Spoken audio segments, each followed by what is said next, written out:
Tervitused! Mul on üks mänguasja karp voodi all. Lähen piilun sinna sisse. Ja mängin mõne mängu. Näe, koer on vist mu nukujuuksed ära söönud. Lähen räägin emale ka.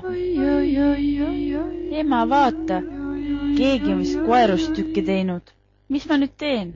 Pole hullu. Mul on punast lõnga, saame talle uued juuksed kasvatada. Võtsin lõnga kera enesega ja läksin oma tuppa meisterdama. Esialgu kerin lõnga kerast eemale. Siis teen pusserdise keskele sõlme. Otstest lõikan lahti ja õmblen sealt, kus ma sõlme tegin, juuksed nukule pähe. Kuhu ma nüüd sattusin? Sukkas naela silmale visin. Tere, mina olen sinu nuku. Aitäh, et sa mind kiilakusest välja aitasid.